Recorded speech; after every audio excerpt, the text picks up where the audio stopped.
السلام علیکم ناظرین، خبر سے خبر میں خوش آمدید۔ میں افتخار شرازی۔ ناظرین، 11واں نیشنل فائنانس کمیشن تشکیل پا چکا ہے اور اب مرکز اور صوبوں کے درمیان وسائل کی تقسیم سے متعلق کہا یہ جا رہا ہے کہ نیا فارمولہ طے ہونے جا رہا ہے، جس میں کچھ چیزیں بدلنے کے حوالے سے کچھ تجاویز بھی آ چکی ہیں۔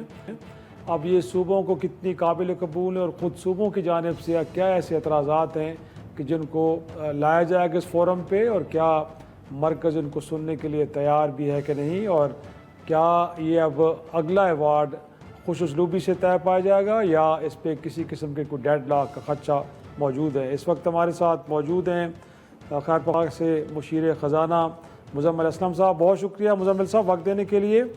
اب میرا پہلا سوال یہی ہے کہ انفیکٹ نئے NFC ایوارڈ سے متعلق جو کہا گیا تھا، آپ نے وزیر خزانہ کی تقریر بھی بجٹ تقریر سنی ہوگی، جس میں کہا یہ گیا ہے کہ اس کو ریوزٹ کرنا پڑے گا، تو گویا کہ خیر پختونخوا کے اینڈ پہ بھی اس انڈرسٹینڈنگ موجود ہے کہ اس کو ریوزٹ کرنا ہوگا اور اس کو نئے سرے سے تشکیل دینا پڑے گا۔ جی بسم اللہ الرحمن الرحیم۔ سب سے پہلے تو یہ جو آپ کا جو اب 11واں NSC ایوارڈ آنے والا ہے، سب سے پہلے تو جو خیبر پختونخوا کی پوزیشن ہے وہ یہ ہے کہ جو 7واں NFC ایوارڈ ہے وہ اللیگل ہو چکا ہے، اور اس کو جو کانسٹیٹیوشن کے وہ منافی چل رہا تھا، اور سب سے پہلے تو اس کو جو اپنے اوریجنل جس حالت میں وہ پاس ہوا تھا اس حالت میں لانے کے لیے ضروری ہے سب سے پہلے تو۔ اب وہ آپ بھی سوچ رہے ہوں گے یہ کیسی بات کر رہا ہے۔ دیکھیں یہ اللیگل اس لیے ہے کہ ہر سال اس کو جو ہے، ویسے تو آپ کو پتہ ہے NFC 5 سال کا ہوتا ہے اور ابھی 10واں ختم ہوا ہے۔ اگر یہ لیگل ہوتا تو ہر سال اس پہ صدر جو ہمارے پریزیڈنٹ صاحب ہیں اس پہ ایک آرڈیننس کیوں جاری کرتے ہیں۔ یہ اصل میں ہوا یہ کہ جب 25ویں ترمیم ہوئی تھی تو، اور وہ 25ویں ترمیم آپ کو پتہ ہے فاٹا ضم ہوا تھا خیبر پختونخوا میں، تو اس وقت اس کو فوراً چینج ہو جانا چاہیے تھا، کیونکہ آپ کا 7واں ایوارڈ جو 10ویں تک چلتا رہا اس میں یہ بتایا گیا کہ جس کی جتنی آبادی ہوگی اس کے 82% کے تناسب سے اس کو جو ہے NFC ایوارڈ ملے گا۔ پھر اس کے بعد جو ہے بیکورڈنس، جتنی پیچھے غربت ہوگی اس کے حساب سے 10% ملے گا۔ پھر ریونیو کا 5% تھا، اور ریورس پاپولیشن ڈینسٹی یعنی بلوچستان کے لیے انہوں نے ان کے پاس رقبہ زیادہ آبادی کم تھی، تو یہ تو پہلے جو دو ویریبل تھے جب 25ویں ترمیم ہوئی تو خیبر پختونخوا کی آبادی 50 لاکھ سے تجاوز کر گئی، اور خیبر پختونخوا کی زمین جو ہے جو اس کے پاس پہلے تھی وہ 5% سے بڑھ گئی، تو وہ جو ہمارا 14.62% شیئر بنتا تھا 7ویں ترمیم میں، وہ 25ویں ترمیم کے بعد وہ 18.98% بنتا ہے۔ تو وہ آج تک ضم نہیں ہوا، فائنینشلی مرج نہیں ہوا، تو اس کی وجہ سے آپ کا 7واں ایوارڈ جو ہے 25ویں ترمیم کے بعد سے ایک طریقے سے اللیگل الٹرا وائری جسے کہتے ہیں ہو چکا ہے۔ تو ہم سمجھتے ہیں کہ سب سے پہلے تو اس کو درست کرنے کی ضرورت ہے وزیر خزانہ کو، وفاق کو، اور ایک دفعہ جب اس کو درست کر لیں گے پھر اس کے بعد ساروں کے نئے شیئر سامنے آ جائیں گے، اور پھر اگلی بات ہو سکتی ہے کہ وسائل کی تقسیم میں کیا فارمولہ ہونا چاہیے۔ سب سے پہلی بات تو میں آپ کو بتا دوں۔ جی پلیز کنٹینیو سر، کیا کہہ رہے تھے آپ؟ کچھ کہہ رہے تھے؟ جی میرا یہ ہے کہ اب تو وفاق کی جانب سے تجویز بھی آ جا رہی ہے کہ پاپولیشن کو یہاں پہ فریز کر دیا جائے، اور جو آپ کہہ رہے تھے کہ پاپولیشن کی بنیاد پہ JT2 ہے اس کو وہ 50% پہ لانا چاہ رہے ہیں، ساتھ میں یہ بھی ہے کہ جو 15% اس کو اب تعلیم، صحت، آبادی پہ کنٹرول، اور پھر ماحولیاتی جو اشارے ہیں کہ کون صوبہ کتنا کوئی کام کر رہا ہے اس بنیاد پہ گویا کہ دینا چاہیے، تو کیا یہ تجاویز KP کے لیے قابل قبول ہوں گی؟ کمفرٹیبل ہیں آپ؟ دیکھیں سب سے پہلے تو بات یہ کہ فریز کا مطلب وہ یہ نہیں کہہ رہے کہ جو ہے جو ضم اضلاع کی جو آبادی ہے اس کو گنیں گے نہیں، یعنی کہ وہ مقصد کہنے کا یہ ہوگا۔ ابھی تک تو پہلی بات یہ کہ وفاق نے کوئی ہم سے اپنا کانسیپٹ پیپر نہیں شیئر کیا، دوسرے صوبوں کے ساتھ کیا، اپنے اتحادیوں کے ساتھ کیا تو ہمیں نہیں پتا۔ خیبر پختونخوا سے ان کی کوئی خط و خطابت اس سلسلے میں نہیں ہے، نمبر 1۔ نمبر 2، جو فریز والی بات ہے یہ ہے کہ NFC ایوارڈ جو ہے وہ ہو سکتا ہے کہ وفاق یہ کہہ رہا ہو کہ 2023 میں جتنی آبادی ہے اس کے بعد بے شک جس کی آبادی بڑھے یا گھٹے اس آبادی کا ایڈوانٹیج اس صوبے کو نہیں دیا جائے گا اور اس کو وہاں پہ منجمد کر دیا جائے گا. میں یہ سمجھتا ہوں یہ بڑی اچھی یہی امپریشن ہے، تجویز یہی ہے. امپریشن ہے.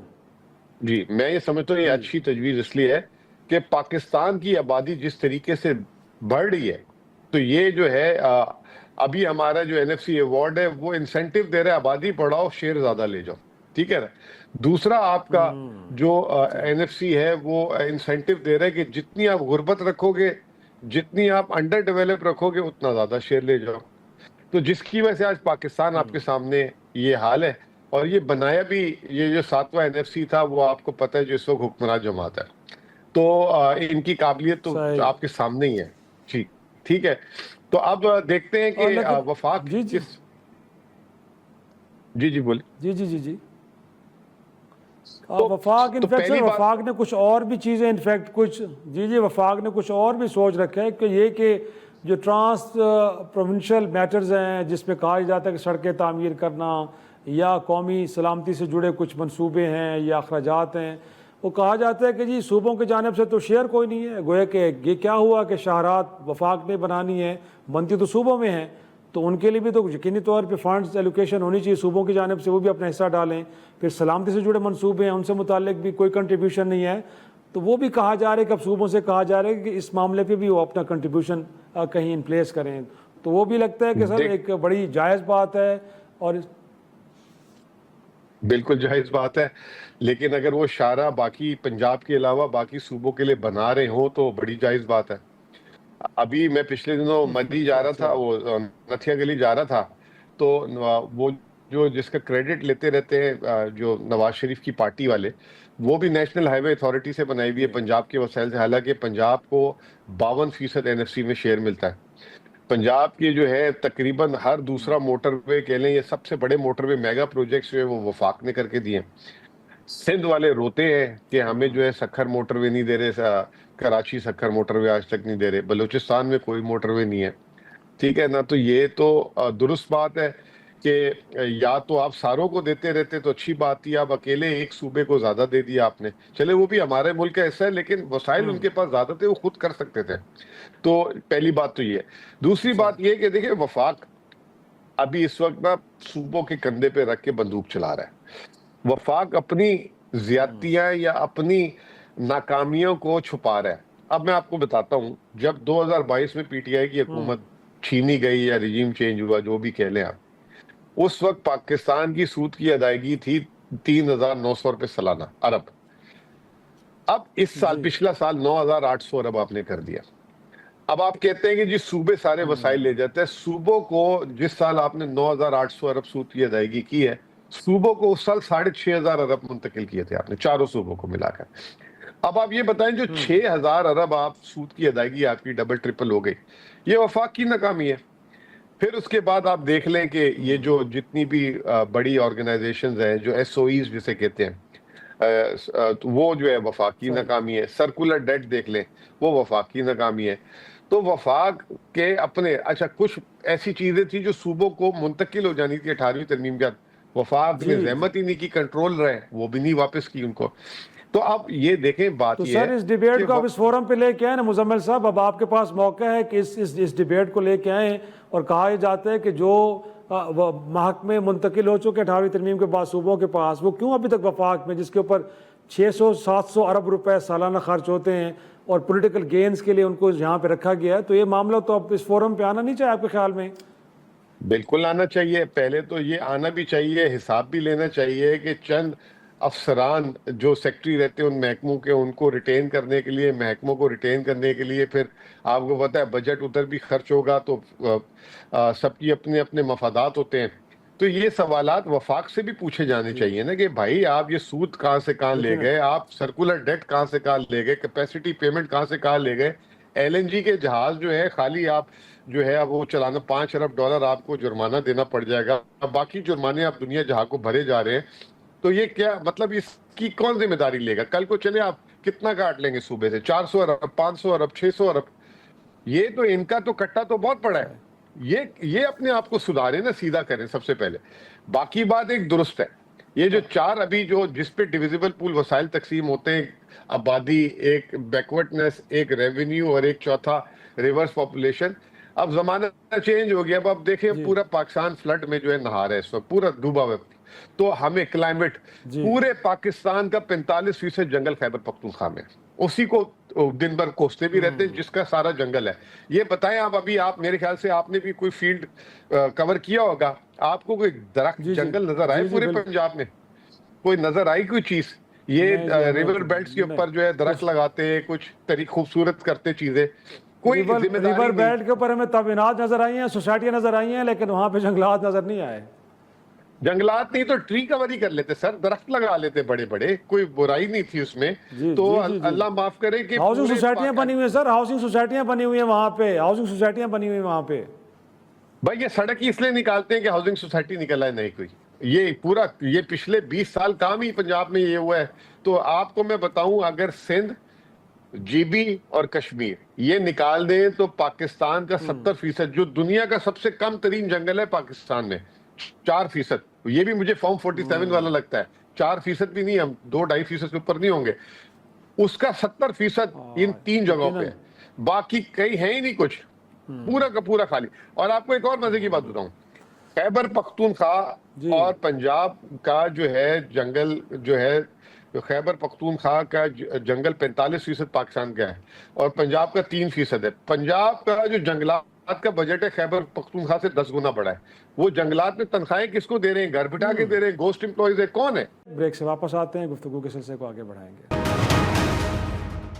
پروگرام میں ایک بار پھر خوش آمدید. مزمل صاحب, ایک فنڈز کی گویا کہ جو اس کا خرچ کرنا ہے, وہ اس کے اوپر بھی بڑے سوالات اٹھتے ہیں کہ صوبے لے تو جاتے ہیں NFC ایوارڈ سے پیسہ, بٹ نیچے کہیں ضلعی اور تحصیل اور یونین سطح پہ اس کو خرچ نہیں ہوتا.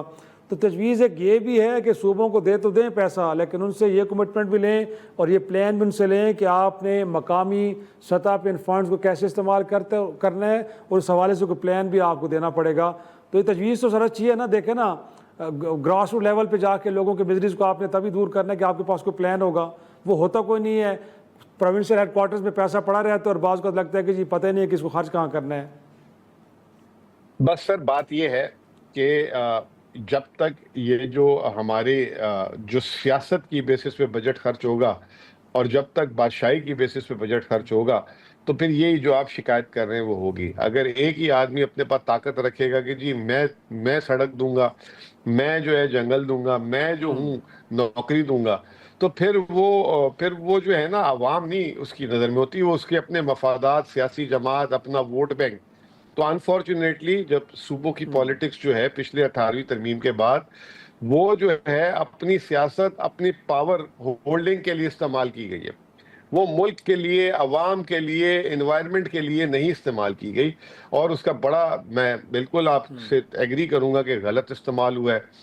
استعمال بھی ہوا ہے کہ نہیں ہوا, ٹھیک ہے نا, یہ تو بڑا ایک کامن پرابلم ہو چکا ہے. آپ مجھے بتائیں, وفاق کی بات کرتے ہیں, یہ ابھی ان کے وزیر خزانہ نے چارج شیٹ کر دی کہ $11 ارب آپ کو عالمی اداروں نے دیے اور آپ ایک پروجیکٹ نہیں کر سکے. وہ شہباز شریف صاحب جو ہے ہر وقت انگلیاں اٹھا کے جی اب یوں ہوگا وہ ہوگا, بس جس دن کرائسس آتا ہے اس دن تھوڑا بہت وہ جو ہے اس پہ بیانات دے دیتے ہیں, اس کے بعد غائب. اب بتائیں نا مجھے, چینی کا معاملہ دبا دی ہے, نہ ٹی وی میں کوئی بات ہو رہی ہے نہ کچھ ہو رہی ہے. ابھی گندم 1000 روپے من پیچھے بڑھ گئی ہے پچھلے ہفتے 10 دن میں, اس پہ کوئی بات ہی نہیں ہو رہی. تو یہ ساری باتیں جو گندم کا کرائسس تھا, چینی کا کرائسس تھا, بجلی کا کرائسس تھا, یہ بھی جب پانی اتر جائے گا پھر اللہ خیر صلی اللہ, پھر وہی باتیں شروع ہو جائیں گی ہماری پرانی والی. کچھ لوگوں کے نام انہوں نے ECL میں ڈال تو دیے ہیں, کچھ لوگوں کے نام انہوں نے ECL میں ڈالے, اور امید کرتے ہیں کہ شاید اس معاملے پہ کوئی تحقیقات بھی ہو رہیں گی. لیکن مزمل صاحب, NFC ایوارڈ سے جڑا ایک اور سوال میں چاہوں گا کہ وہ بھی آپ سے, اس پہ خیبر پختونخوا حکومت کیا موقف رکھتی ہے؟ گویا کہ اسلام آباد فیڈرل کیپٹل, پھر انہوں نے کہا ہے کہ ساتھ میں گلگت بلتستان فیڈریشن کے یونٹس تو وہ بھی ہیں انفیکٹ, اور ساتھ میں آزاد کشمیر.